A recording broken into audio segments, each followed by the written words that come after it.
Bien, mantengamos la Biblia abierta en la lectura que acabamos de hacer. Comenzamos un periodo en el cual culminamos Juan, la serie de predicaciones la semana pasada de Juan, que fue predicada durante casi todo el año. Y hoy comenzamos justamente con un periodo en el cual es natural en el mundo occidental que se celebre durante diciembre fechas especiales como el Año Nuevo y de igual manera como la Navidad. Entonces nosotros tomamos la decisión de poder trabajar con respecto a la Navidad, entendiendo de que nuestro corazón debe estar constantemente y diariamente preparado para la venida del Señor. Y es por eso que esta serie de Adviento tiene que ver justamente con eso, disponiendo nuestro corazón para la pronta venida de nuestro Señor. El Señor se preocupó de que estos hombres que recibieron a nuestro Señor Jesucristo cuando Él fue bebé, pudiese Él mismo, nuestro Señor, preparar el corazón de cada uno de ellos, de su madre, de su padre, de sus parientes, de Zacarías, de su pueblo, incluso de Juan el Bautista. Y es por eso que nos entusiasmamos y tomamos esta decisión de poder predicarle a aquellos. Sin embargo, una decisión más interesante aún con respecto a esta serie de sermones, y tiene que ver justamente con la predicación de hoy día. Tiene que ver justamente con el rescate de una figura que lamentablemente el mundo protestante ha olvidado durante mucho tiempo. ¿Sí? Por tener un cuidado demasiado cuidadoso de querer distanciarse aún más de la Iglesia Católica Romana, el mundo protestante ha tomado una cierta lejanía de la personalidad, de cómo el Señor utilizó a esta mujer María. Y yo quiero invitarles en esta mañana que no tengan temor, que deben interesarse en ella, en su corazón, en lo que hizo, en lo que Dios utilizó en su vida. ¿Sí? No seamos más pavos, ¿sí? Porque sin duda conocer a esta gran mujer fue un desafío tremendo, transformó en parte el corazón mío de cómo Dios podía utilizar y cómo Dios puede utilizar hasta el día de hoy de la misma manera a hombres y mujeres, y de cómo María tiene que ser un referente tanto para mujeres como para hombres en cuanto a la fe y a las decisiones que ella toma. Y es así como el cristianismo en cierta medida surge a través de estos personajes que Dios va utilizando. Y es por eso que la grandeza no está en los personajes, sino en Dios cómo los utiliza. Y cómo nuestro Señor es el Señor de la historia y trabaja con ellos. Y trabaja en su corazón. Pero la historia con respecto a María no comienza específicamente desde el Nuevo Testamento, sino que comienza desde mucho antes. La historia de María está desde un principio, desde el primer pecado de Adán y de Eva. Ellos pecan delante del Señor, por lo tanto pierden aquella plena libertad y ellos deciden desobedecer, comer de un fruto que estaba prohibido comer.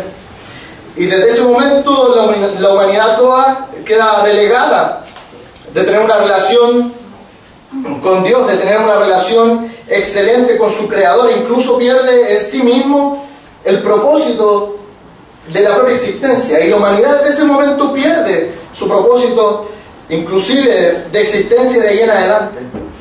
Se comienzan a crear dioses y otro tipo de cosas, y es por eso que esta historia comienza a partir inclusive desde Génesis 3:15, donde Dios ve el pecado del hombre, y en vez de tomar la decisión de alejarse y dejarlo absolutamente perdido, Dios toma la decisión de acercarse a esta humanidad caída, a esta creación caída que merecía el juicio y el castigo de Dios. Dios decide acercarse, venir con ellos y presentarle una esperanza contra la muerte, presentar un juicio directo contra el malvado, contra Satanás, y le dice a él mismo que de la descendencia de la mujer vendría el Salvador, y que finalmente el engañador Satanás iba a ser derrotado. Entonces desde ese momento, a partir de ahí en adelante, el pueblo de Dios estaba ansioso esperando a su Salvador, quien iba a derrotar la maldad, quien iba a derrotarle la muerte, quien iba a acercar a Dios una vez más con los hombres, así como había sido desde un principio. Y la historia no queda ahí, la historia sigue avanzando, el Señor sigue trabajando. Y posteriormente, unos 700 años antes de que Cristo naciera, nos encontramos con un personaje que se llamaba Isaías. Y él comenta lo siguiente. Él dice que el Señor iba a dar una señal para cuando naciera este Salvador. Y he aquí que la Virgen concebirá un hijo y llamará su nombre Emmanuel. Este era el nacimiento más importante de la historia, debido a que la madre de este niño era una mujer virgen. Y entonces ella le llamaría por nombre Emmanuel. Dios estaba desde ese momento ya con nosotros. Entonces este hijo nace para aplastar a Satanás, para perdonar el pecado, para librarnos a nosotros del pecado, para entregarnos real libertad. Y Él nace de una virgen sin pecado, muere en nuestro lugar como sustituto.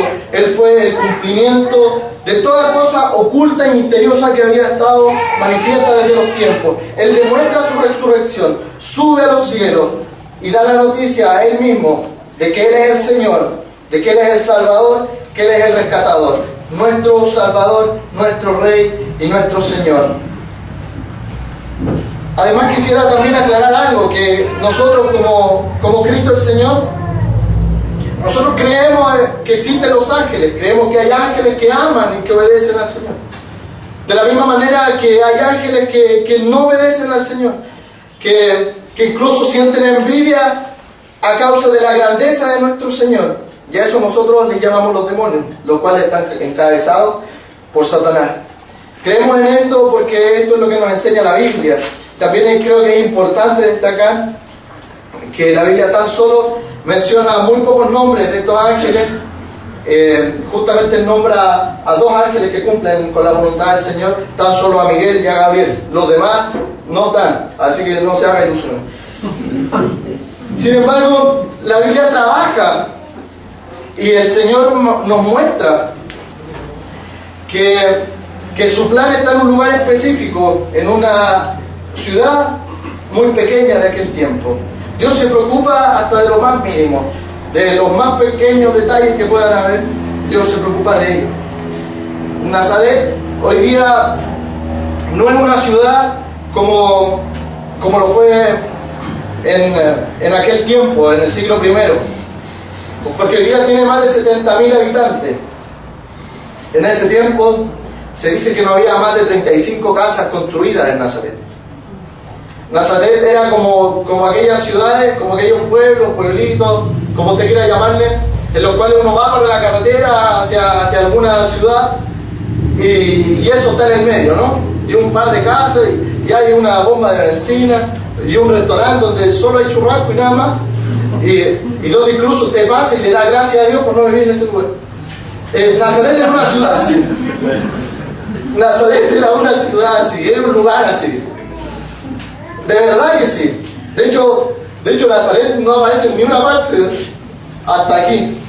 Por primera vez en la Biblia y en la historia del Antiguo Testamento, de todos esos periodos de tiempo, Nazaret no aparece escrito en ninguna parte. Por ningún historiador, por nadie. Nazaret, a nadie.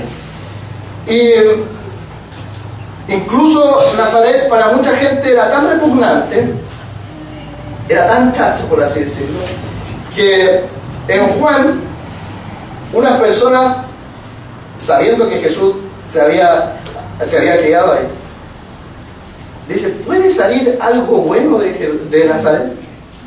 Esa es la frase que yo uso. Ese lugar es tan chacho, ¿puede salir algo bueno de ahí?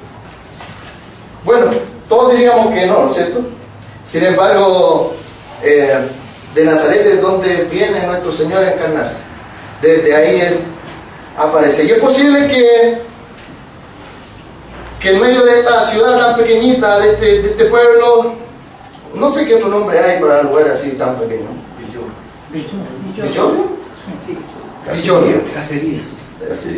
Caserío. No, que caserío llega es otra cosa, entonces los jóvenes se van a confundir. Villorrio. Los jóvenes tampoco lo usan, ¿sí? Pero es interesante que José y María era un lugar muy chico, ¿no? Entonces probablemente habían jugado juntos desde niños. Sí, ¿no? Tenían 35 casas, más o menos. Imagínense, 200 personas ya a todo reventar, ¿cierto? Habían jugado desde chicos, se conocían desde hace mucho tiempo. Y en medio de este tiempo, José y María estaban en noviazgo, estaban comprometidos para casarse. María, una mujer adolescente de unos 15, 14 años, a los 14 y 15 años ya no son niños. Era una mujer de 14 y 15 años, y el gran problema que a veces nos surge a nosotros con María es un poco la imagen que el mundo occidental tiene un poquito de ella, porque nosotros cuando vemos alguna imagen de María, nosotros le imaginamos, o sea, la vemos, ¿no es cierto?, con una corona de oro, ¿sí?, con una ropa bonita, normalmente vestida de blanco, con una charita bien impecable, ¿cierto? Sin embargo, y con una cara de unos aproximados 30 años, pero esa no era la realidad. María era una mujer que venía de un lugar campestre, una chica que estaba enviada todos los días al mediodía a buscar agua al pozo que había ahí en el pueblo, probablemente con los pies sucios, con sandalias quizás hechas tira,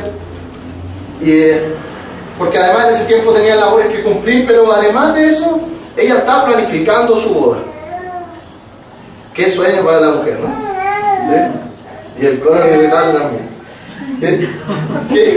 Pero ella estaba planificando ahí su boda, ¿sí? Creo que para toda mujer eso no se puede perder absolutamente un detalle del matrimonio, ¿no? A ustedes que lo vivieron, seguramente a la mayoría que lo han vivido ha sido así. Los hombres quizás no somos tan detallistas, ¿no? Pero sí nos fijamos en algunos detalles. Y sin embargo, en medio que ella estaba preparando la boda, estaba entusiasmada ahí, quizás eligiendo el menú que iban a comer, ¿cierto? Eligió el salón de eventos donde iban a bailar. En medio de todo eso, cotizando ahí entre los vecinos, eran 35 casas. Y ella en medio de la planificación ahí dejó de todo el panorama.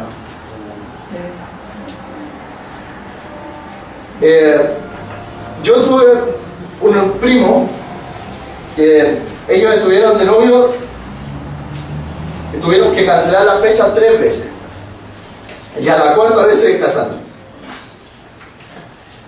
Y tiene que haber sido tremendo para ellos, ¿no?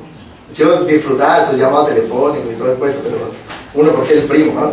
Y aprovecha de bromear un poco con él. ¿Qué te pasó? Te dijeron que no, se arrepintieron, no, que hubo un problema, hubo un detalle. Después que el lugar del evento se había comprometido con 2 matrimonios al mismo tiempo, la culpa no era de él. Pobre tipo, yo lo compadezco, ¿sí? Porque seguramente a mí me hubieran matado. Y resulta que está en todo este periodo de preparación y aquí le joden todos los preparativos a esta mujer. María era una mujer llena de gracia y sabiduría a esa corta edad, porque ella había recibido del favor del Señor. Y la Biblia nos dice que Dios envió al ángel Gabriel en el versículo 26 al pueblo de Galilea a visitar a una joven virgen comprometida para casarse con un hombre que se llamaba José. La virgen se llamaba María.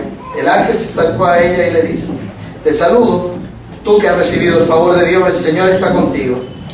Ante estas palabras, María se perturbó y se preguntaba qué podía significar este saludo. No tengas miedo, María, Dios te ha concedido su favor. Quedarás encinta y darás a luz un hijo y le pondrás por nombre Jesús. Él será un gran hombre y lo llamarán Hijo del Altísimo. Dios, el Señor, le dará el trono de su padre David y reinará sobre el pueblo de Jacob para siempre. Y su reinado no tendrá fin. Dios te ha conseguido su favor.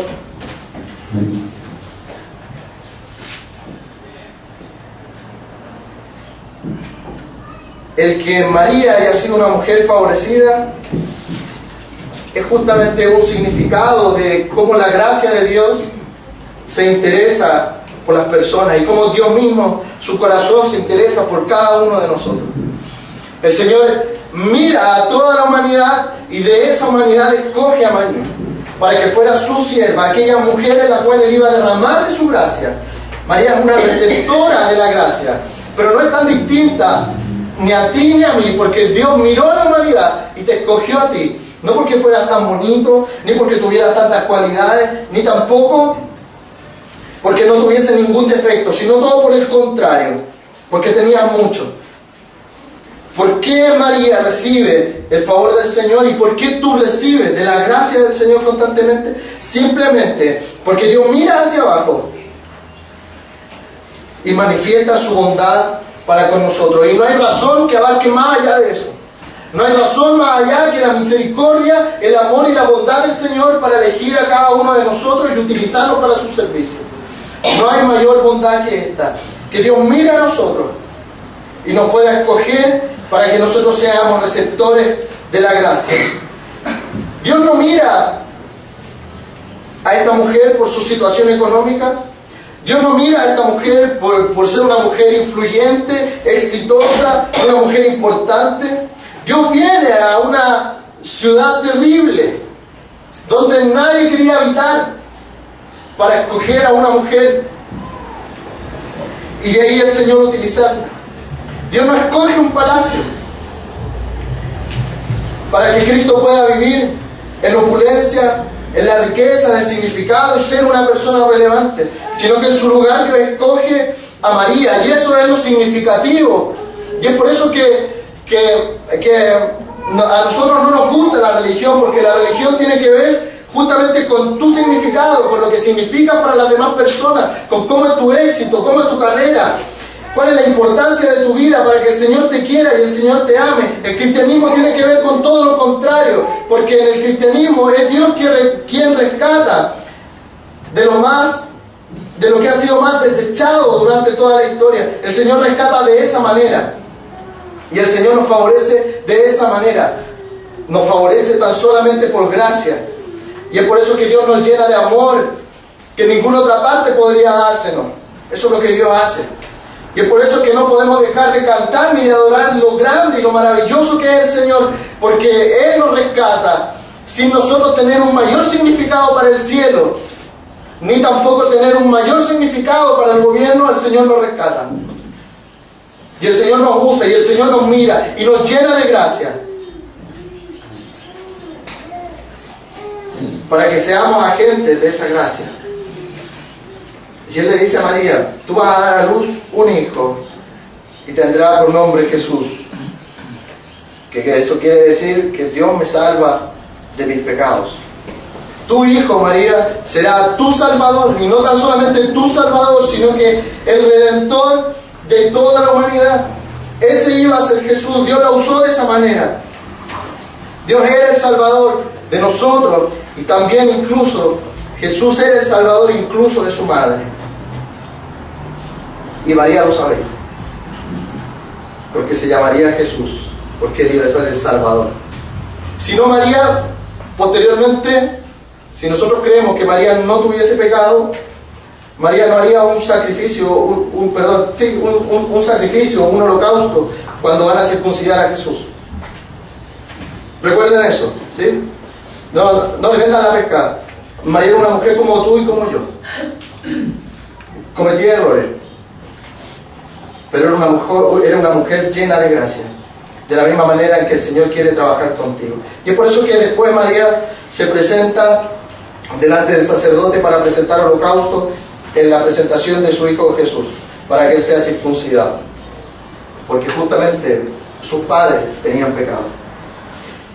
Pero María no solamente ha recibido del favor de Dios, sino que al recibir de este favor de Dios, comprende y responde de manera correcta.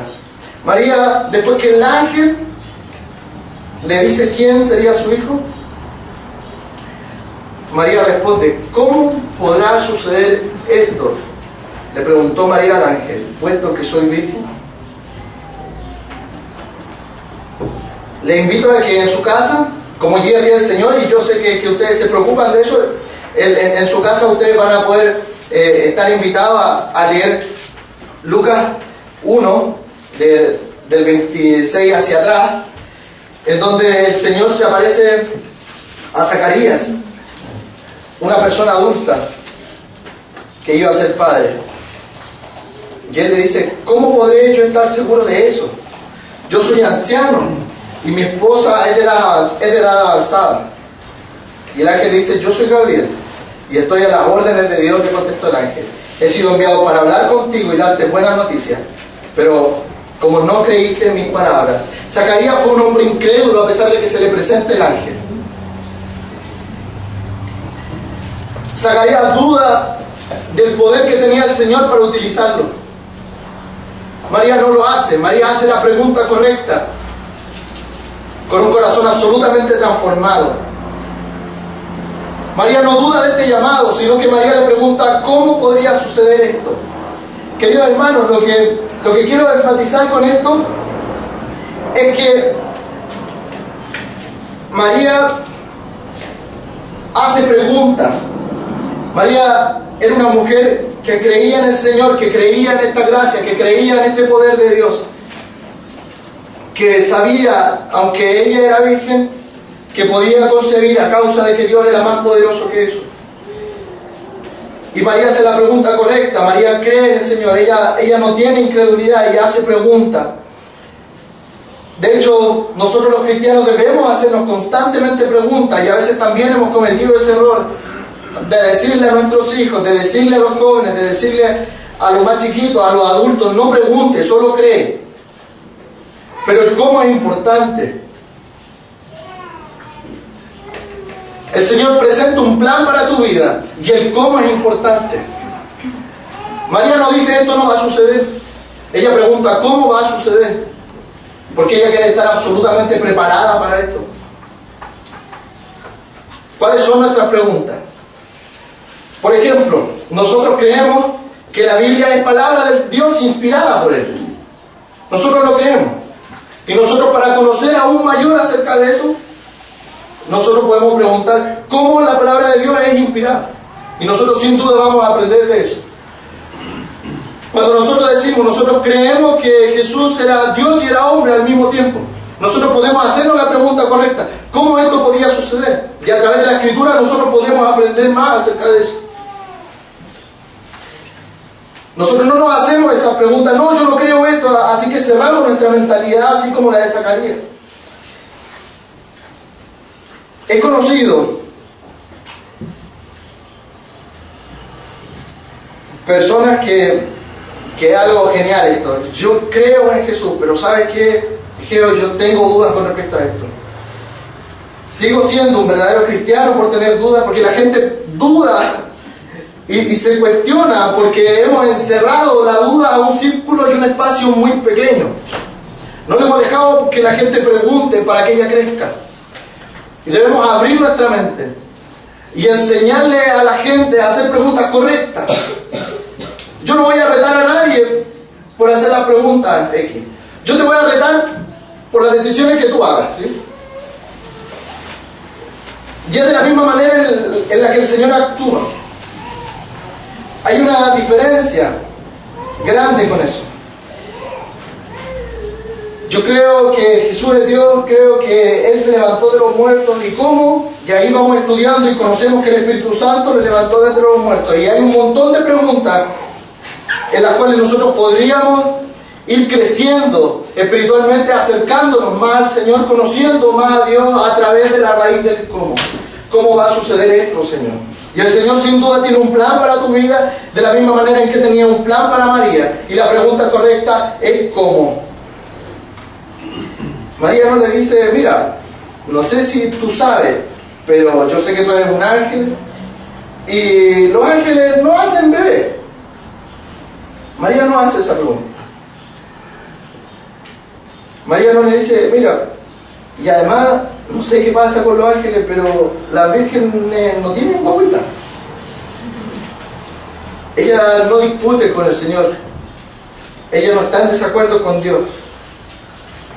Sino que ella dice, yo creo que esto va a suceder. ¿Cómo entonces va a trabajar el Señor en medio para que esto suceda? Y esa es una buena pregunta.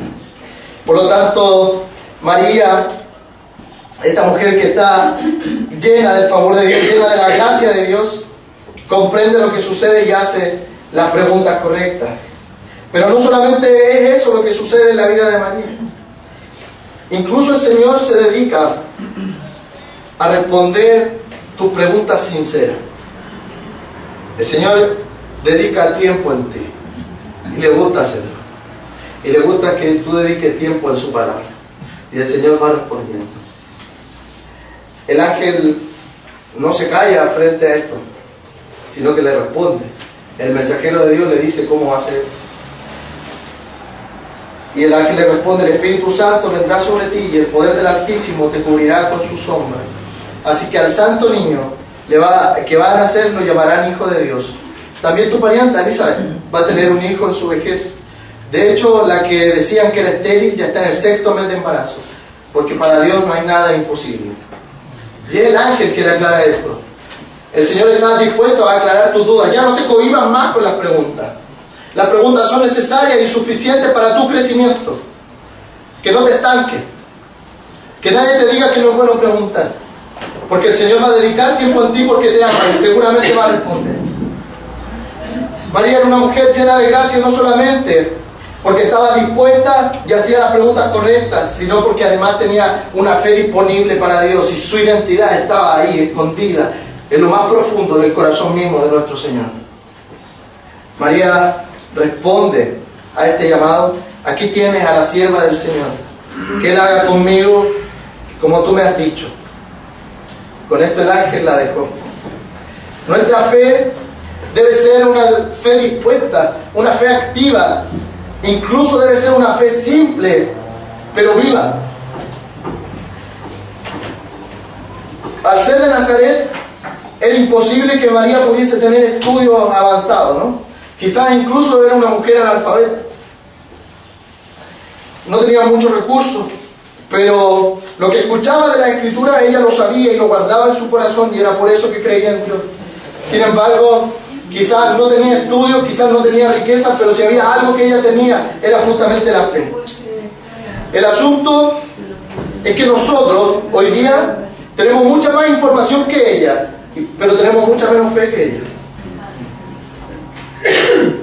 Eso es lo que sucede en nuestras vidas. Eso es lo que sucede en nuestro corazón. Quizás nosotros pensaríamos, tengo que aprender mucho más. Tal vez lo hagamos, lo que el Señor está diciendo, pero lo primero es lo primero. Y María conoce cuáles son las prioridades de la vida. Y es creer lo que ya se le ha enseñado. María sabe muy poco, pero confía en todo. Ella confía en Dios, lo lleva a su vida, tiene una fe práctica y ella responde, yo soy la esclava del Señor, yo soy la criada del Señor, yo soy la sierva del Señor. Ella dice, todo lo que tú quieres, eso es lo que yo quiero. Voy a servir de la manera en que solamente tú me llamas. Muchas veces nosotros tenemos una vida trazada y tenemos un plan maravilloso hasta los 60 años, hasta que llegue nuestra jubilación. Y queremos que Dios nos bendiga en esos planes. Y queremos que Dios haga que eso suceda. Como si Dios debiese reescribir un guión de nuestra vida. Porque según a nosotros nos parece, nosotros no estamos muy contentos con el guión que Dios ya había escrito. Por lo tanto, Él tiene que cambiarlo. En esos momentos, María tiene el guión de su vida, no en sus manos, sino que en las manos del Señor. Ella tiene un guión preparado también. Me voy a casar con José. Esta va a ser una gran boda. El vestido será de esta forma. Y luego vamos a consumar nuestro matrimonio y vamos a hacer que nazcan muchos bebés y todo el mundo va a pensar que yo soy una buena persona y nadie me va a llamar prostituta porque voy a ser virgen y me voy a casar bien. Y el ángel aparece delante de la vida de María y nuevo guión para tu vida. Ese no es el plan que Dios tiene para ti, María. Y María responde lo que el Señor quiera: que Él escriba el guión de mi vida, porque soy su sierva. Esto demuestra claramente que María no idolatra el matrimonio. Ella no idolatra su identidad. Ella no idolatra la comodidad y la seguridad de su vida. Ella está dispuesta a renunciar a todo a causa de Dios y dejar que Dios tome las decisiones de su vida. Porque incluso había una disposición en la ley que José podía fácilmente divorciarse de ella a causa de su embarazo. Así que lo que está diciendo María es lo siguiente: Dios, si yo no llego a casarme con José, estoy de acuerdo con eso porque esa es tu voluntad. ¿Cómo sería eso para nuestras vidas? Y no solamente eso, había una disposición en la ley que ella debía estar en el centro de la ciudad, arrastrada por las mujeres jóvenes de la ciudad, las cuales podían desnudarla, dejarla tan solamente con su ropa interior, maltratarla físicamente, verbalmente, atarla en el centro de la ciudad, llamarla prostituta y dejarla ahí durante un buen rato para que todas las mujeres tuvieran la idea de que ser una adúltera y fornicadora era algo inaceptable. Ese era el futuro que María recibe y acepta para su vida. Una mujer embarazada antes del matrimonio, para ese tiempo sería demasiado inaceptable. Y lo que María está diciendo: Señor, yo estoy de acuerdo con eso. Mis planes no son nada delante de los tuyos. Tú eres el soberano.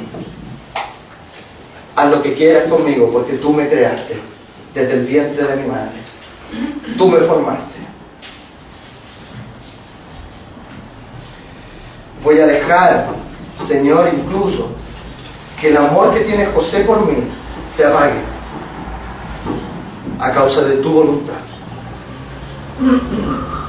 Voy a dejar que mi reputación sea un asco a causa de tu voluntad. Y a medida que avanza la historia, en más de una ocasión a María la llamaron prostituta y a Jesús un vagabundo. Jesús, al crecer, oyó varias veces que no sabemos ni quién es tu padre, le dijeron a Jesús en una ocasión. No sé si recuerdan eso. No sabemos quién es tu papá y más encima vienes de Nazaret. María conoce eso. Pero María conoce bien dónde está cobijada su identidad. ¿Ve por lo que María está dispuesta a renunciar a su comodidad, a su seguridad, a su identidad, a su reputación, a su matrimonio? Ella no duda, no parpadea y en instantáneo le dice al Señor: yo soy tu servidora, Señor. Y de hecho la respuesta que vemos aquí de María es una respuesta que también es usada por su hijo. ¿Recuerda al Señor Jesús en el huerto de Getsemaní? Lo que Él dice. El Señor Jesucristo le dice a su Padre: hágase tu voluntad. Hay momentos en la historia de Jesús, en la vida de Jesús, donde Él se parece mucho a su mamá. Y son momentos clave y claros para cada uno de nosotros. Hay momentos en los que Jesús se parece mucho a su madre. Hágase tu voluntad y no la mía. Yo soy el siervo dispuesto. Destroza los planes, destroza nuestro matrimonio. Ese era el porvenir de María. No había otro. El Señor interrumpe a José para que él no la despida ni se divorcie, que lo van a estudiar la próxima semana. El Señor actúa en eso también, pero María estuvo dispuesta a eso, a renunciar a su identidad, a renunciar a su matrimonio, a seguir viviendo asumida en la pobreza, sin tener un marido que sustente la casa, porque en ese tiempo la mujer no producía ni trabajaba. solamente iba a buscar el agua y se preocupaba de cosas de la casa. María estaba dispuesta a eso. ¿Cuáles son tus planes? ¿Has abierto tu corazón para que el Señor lo haga tira? ¿Estás dispuesto a decirle al Señor, hágase tu voluntad, yo soy solamente tu servidor? María fue una mujer llena de gracia porque el favor de Dios estuvo con ella y actuó de manera sobrenatural. María fue una mujer llena de gracia porque en su corazón tuvo la disposición correcta. Y María fue una mujer llena de gracia porque su fe era una fe dispuesta y activa. Antes de terminar, yo quería dar dos consejos. Una es que tomemos la vida de nuestros niños y adolescentes en serio. No nos dejemos engrupir por la adolescencia, en que a esta edad se deben de permitir un montón de estupideces.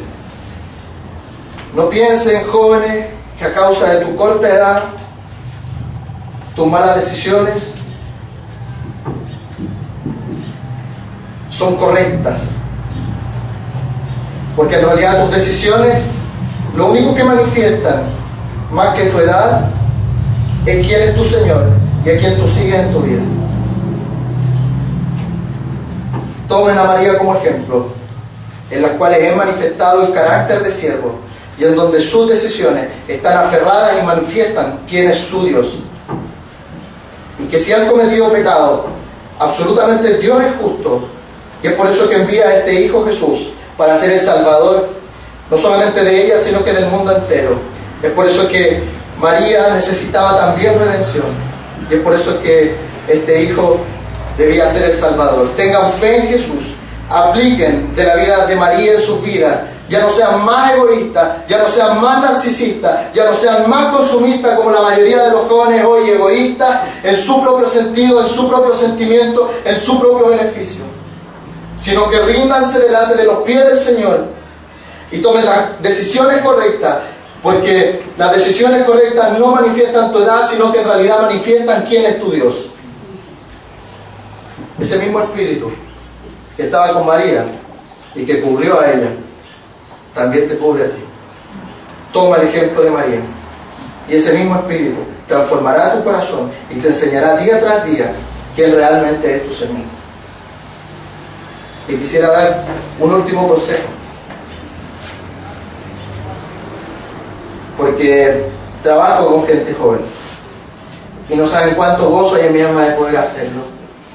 Quiero que cada uno de ustedes, al escuchar esta historia, puedan pensar también en quién realmente era José. Él tuvo que lidiar con el hecho de que su hijo fue llamado un bastardo. José tuvo que lidiar con el hecho de que su esposa fuese llamada prostituta y que fue burlado por las ciudades para el resto de su vida. Y él estaba dispuesto a casarse con una madre soltera y adoptar a su hijo.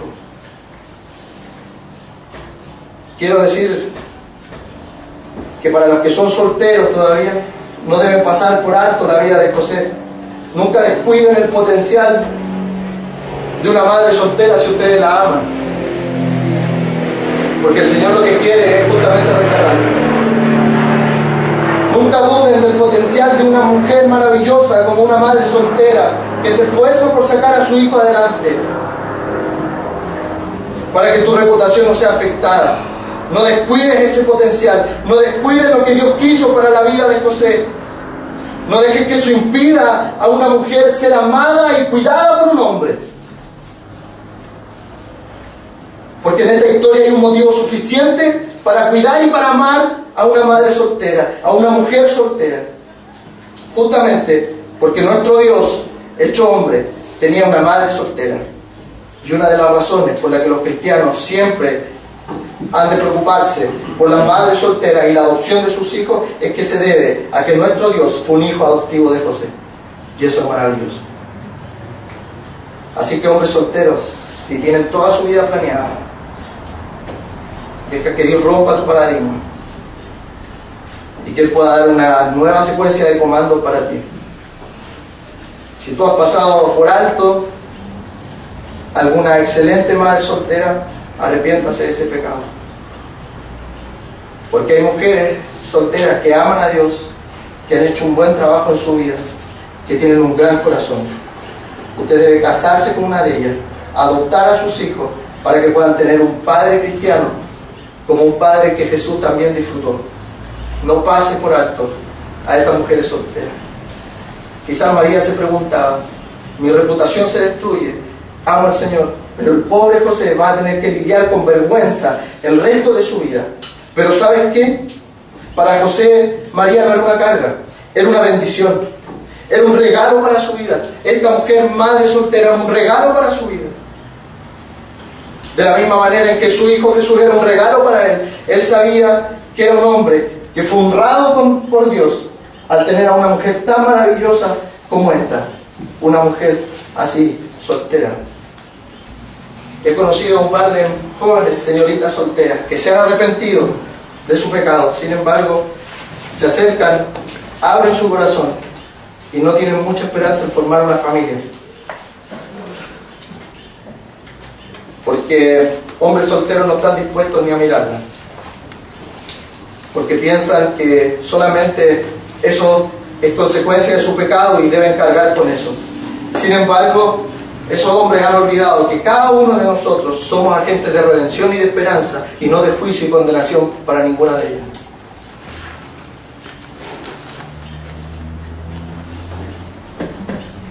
Amados hermanos de Cristo el Señor, hemos aprendido acerca de Jesús, en que el Espíritu Santo vendrá en nosotros, y que incluso este Espíritu Santo está dando una nueva vida espiritual en ti. Responde con fe, confía en Jesús. ¿Quieres recibir más de la gracia? ¿Quieres tener el favor que Dios le dio a María? Pues dile al Señor: yo estoy para ti, no importa mi reputación de mi vida, porque no es mi vida, es la vida que tú me regalaste. Lo que tú quieras, eso es lo que yo quiero. Enfermo, enferma, sano, sana, rica, rico, pobre, soltero, casado, infértil, fracasado o en el éxito, yo soy tu siervo, yo soy tu sierva, haz lo que quieras de mí. Querido hermano, eso es lo que yo espero para cada uno de nosotros. Pero al igual que María, nosotros tenemos que responder, y tenemos que responderle al Señor. ¿De qué manera lo vamos a hacer? Eso está ahí en tu corazón. Tengamos un momento de oración.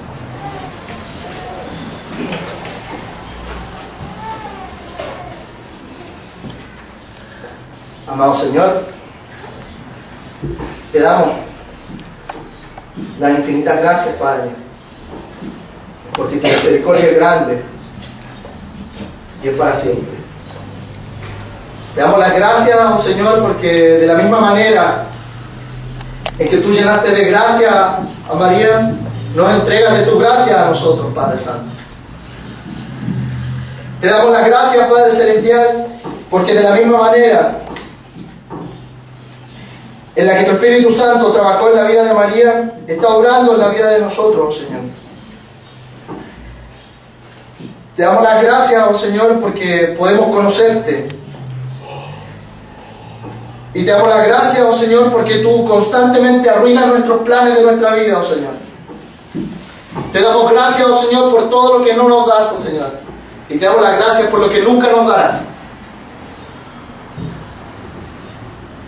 Te damos las gracias porque si somos y existimos, Señor, es solo gracias a ti, Padre Santo.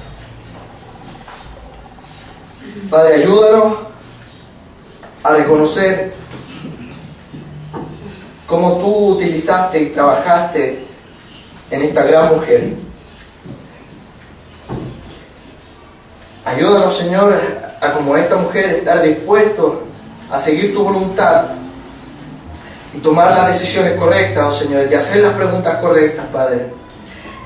Elimina nuestra incredulidad de nuestra vida, Señor, y ayúdanos para que tengamos la sabiduría Y cuando conozcamos de tu plan para nosotros podamos preguntar, ¿cómo va a ocurrir esto, Señor? En vez de no creer que vaya a suceder. Gracias, oh Señor, porque la fe es un regalo tuyo, Señor. Y ayúdanos a que esta fe pueda ser una fe dispuesta, oh Señor, para tu servicio. Una fe simple, sencilla, oh Señor, pero viva y eficaz al mismo tiempo, Padre Santo. En la cual responde con fervor y compasión, porque a través de la fe nosotros podemos comprender cuál es nuestro lugar, oh Señor. Pónenos una vez más en nuestro lugar, en el lugar que nos corresponde, de siervos, oh Señor, y no de amos, Padre Santo.